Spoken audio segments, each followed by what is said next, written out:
আসসালামু আলাইকুম। জীবন সংসার আরেকটা নতুন ব্লগে আপনাদেরকে স্বাগত। আশা করি সবাই অনেক অনেক অনেক ভালো আছেন। আমিও আল্লাহর রহমতে অনেক ভালো আছি। এখানে আমি রান্না করব বেলে মাছ। বেলে মাছগুলো একটু ভেজে নিব। আর দেখেন আমি কি কি কেটে নিয়েছি। এখানে পেঁয়াজ কুচি, টমেটো কুচি, কাঁচামরিচ আর একটা বেগুন কুচি করে কেটে নিয়েছি। এগুলো আমি কিভাবে রান্না করি দেখেন। এই যে মাছটা ভাজতে নিয়েছিলাম, দেখেছেন মাছটা লেগে গিয়েছে, এগুলো উঠানো যাইতেছে না। একটা মাছ অনেক জোড়াজোড়ি করেছি তাই ভেঙে গিয়েছে। তো এগুলো আমি এখন একটা ঢাকনা দিয়ে ঢেকে রাখবো, পরে এটা আপনি উঠে যাবে। আর এই যে আরেকটা ফ্রাই প্যানে আমি পেঁয়াজ ভেজে নিতেছি। পেঁয়াজটা আমি ভালো করে ভেজে নিব, তারপরে যত মশলা আছে আমি এক এক করে দিয়ে দিব। এই যে পেঁয়াজ ভাজার পরে একটু পানি দিয়ে দিয়েছি। এখন দিব আদা রসুনের পেস্ট দিয়ে দিলাম। এখন দিব হলুদের পাউডার,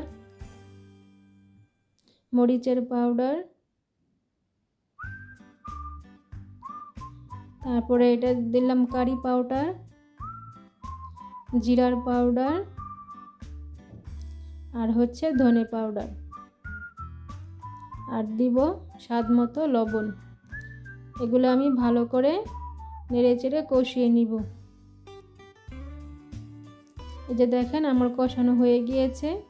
এখন আমি এখানে দিয়ে দিব টমেটো কুচি। টমেটো কুচিগুলা দিয়ে নাড়াচাড়া দিয়ে তারপরে আমি এটা ভালো করে কষাবো যেন টমেটোগুলো গলে যায়। আর কাঁচামরিচ দিয়ে দিলাম, কাঁচামরিচ একটু বেশি দিয়েছি, একটু ঝাল ঝাল করব।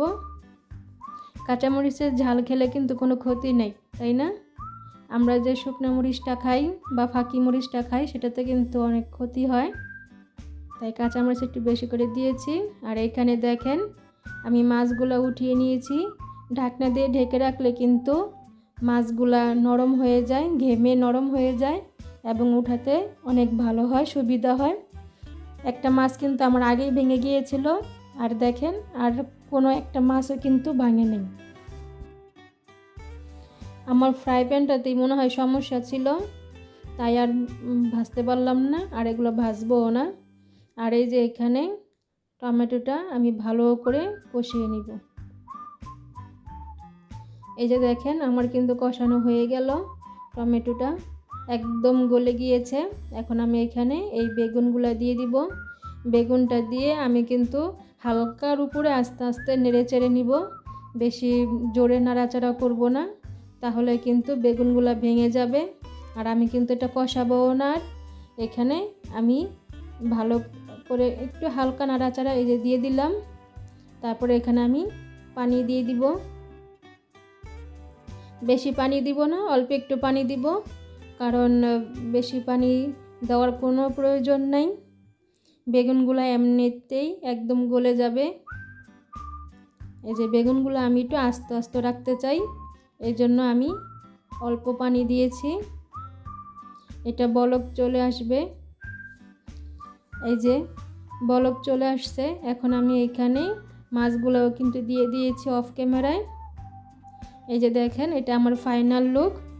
আমি এখানে ধনেপাতাও দিয়ে দিয়েছি।